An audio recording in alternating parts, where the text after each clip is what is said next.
sweetheart, strapless, halter neck. Now you've probably heard of those terms before, but would you know how to accessorize them? Welcome to Accessories Boutique, a show to inform and inspire brides on how to accessorize for their big day. Today it's all about romance, and along with a team of experts, we're going to be accessorizing one very romantic dress.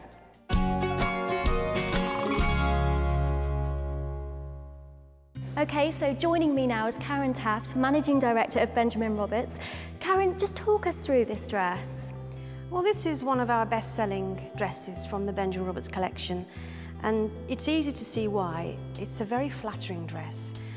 That means that it can suit anybody from size 8 to 28. One of the reasons is the A-line shape of the dress, and A is literally where it's up at a point and it goes out down at the bottom of the skirt. There's a built-in corset as well, which is hidden inside the seams. That pulls in your tummy, pulls in the waist, lifts the bust, everything that a woman wants. So that's mainly why this dress is such a bestseller. So Karen, if somebody wants to put their own stamp on this, what kind of things can they do to make it just a little bit different? Well, one of the things that is lovely about this dress, it does actually come with a belt. You can choose to wear or not to wear. Wow. And that just accentuates the waist. Yeah, it makes it look tiny. You're tiny anyway, but it makes it look even smaller. And then what it's doing, it's just creating a little bit of a focal point. The other thing we can do, not everybody loves their shoulders, so we've got a jacket that we can also put with this. We're looking about something that is really romantic, matches the belt, yeah, similar cream to the tulle. And this is just a little shrug that you can wear over the shoulders. And presumably there's a few different types of shrug in the Benjamin Roberts collection. We do quite a few jackets so that you can have this mix and match. And what some girls love to do is they might wear this at the ceremony, and then in the evening they might change it, might even use a little bit of black, they might have a different colour coordination going on. So it's just really just to give a different look. Karen, I absolutely love this look. I love the shrug. It really complements her curly hair as well. And her waist looks tiny, doesn't it, with that belt? Very romantic. I think that all it's missing is a little bit of detail. So romantic look number 1 is now complete, thanks to Tina, who's the owner and designer from Diamond Art. Tina, why did you choose these particular pieces of jewellery? Well, I chose these pieces primarily because of the lovely detailing in the dress, and we wanted to complement all this detail. So I chose this necklet. As you can see, it has quite a nice long drop, which suits this look here because there's quite a lot of space here. And then to complement that are these lovely drops. And as you can see with the stones in here, again, it just matches and complements the detailing around the dress. So just tell us a little bit about the stones, because I know that you've got a diamond in there, haven't you, as well? Yes, all our pieces contain an element of a diamond because it is the DiamondLove collection.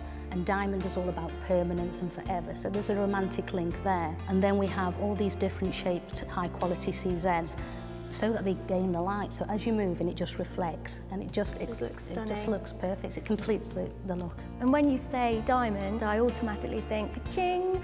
But the great thing about this collection is that it's so affordable, isn't it? Well, the motive to design this was so that everybody could really admire the piece but also afford all the range. Looks absolutely stunning. So when a girl's buying a strapless dress, where could she go wrong when, choosing her jewellery? Well, first of all, you do need something, especially with this amount of space here. Don't go for anything too short. Some people tend to wear a choker and it still cuts off here, so you look separate, the head looks separate from the body. But as you can see from here, what it does, it draws the line down. So when you're looking, it's a perfect frame, really. Elongates her neck, doesn't Absolutely, it? Definitely. Yes. And how about the earrings as well? Well, there is another set I'll show you with the stud, but again, she can carry off because of a frame. Along and the way her hair is as well, it just helps to just accentuate. Okay, so I'm a little bit of a magpie and I just like to pile on the jewellery. Would you say that bracelets would be too much for this? I think so. I mean, obviously she will be taking this part off in the evening, but I think it is a personal choice. I've chose not to accessorise because I think the intensity is all about this area here. Well, Tina, Sarah looks absolutely fantastic, spectacular, very romantic. I love the way the jewellery kind of brings out the sparkle in the dress as well. So that's look 1. Now let's have a look at look 2.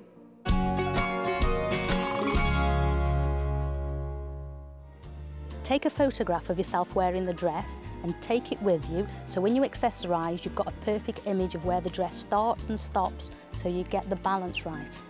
When you're out shopping for your accessories and all the other little bits and pieces that you might need, it's a good idea to just have a small swatch of fabric of your dress.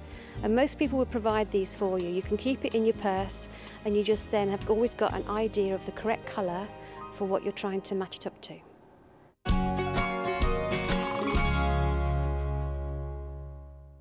So we've seen this dress one way, now to have a look at it styled in a completely different way. Karen, it looks quite vintage, doesn't it? Well, what we've done a couple of things. We've picked out a belt that has got a little bit more of a dark, diamante, vintage look about it. So it's embellished here, it's just clipped at the back on hook and eyes. And then the jacket is actually the same lace from the dress, which is almost a cotton feel, and it's got this lovely lacy texture where the flesh shows through, picking up with the diamante. So straight away you've got a very rich but almost antique look, yet it is of course brand new. And the sleeves can be worn down or hoisted up depending on how somebody feels, but it does give that different edge to the dress. I think what's really nice about it is that you can't believe it's the same dress, can you really? It just gives it a totally different look. Well, I think just not to underestimate accessories. I think that's really the secret here. What we're trying to do today is to show you how one dress you can have so many different looks. Now for those finishing touches, let's see what Tina has for us. Tina, once again, you've worked your magic and put the finishing touches to look number 2. Tell me why you chose these. I always thought that pearls were bad luck. Well, no, actually, pearls bring tears, but at a wedding, the family cry tears of joy. So that's why lots of jewellery or lots of pearls are sold as accessories for jewellery for brides. So on this design, because we've got quite an intense detailing here on the bolero, we've got very, very subtle but effective studs, and the pattern there mimics the pattern here. And then because we've got a romantic look, I thought we'd probably get away with a heart shape, but not a symmetrical heart. I've tried to use an offset, and again, the detailing here mirrors the detailing here and mirrors the look. And I love the way the necklace actually, when you look at it, you're kind of drawn to the necklace and then down to the waist. That's a very all the jewels around there. It looks lovely, it looks really stunning. That's a very good point, because we don't really want to be competing with this detail here. So again, it should be the whole look as what we're after. So why did you go for the studs? Could you still go for a droplet earring, or would you say that's too much with all the kind of detail and lace that's going on here? I think it depends on the person. We must always take that into consideration. It depends on the hairstyle, but we didn't change the hair for this look, if you've noticed. So the effect is still the same. So it does depend on the length of the neck. So perhaps if you were going to go for a hair up, take the necklace away and then have some long earrings? Yeah, that would work very well. But again, it really is down to the look and the dress. Well, Tina, thank you. You've definitely shown us that jewellery is such an important part, isn't it, to finish the look? Oh, absolutely, it's essential. Thank you. Thank you. Well, there you have it, 2 looks from one very romantic dress. Join us next time where we'll be giving you lots of hints and tips on how to accessorise your dress for your big day.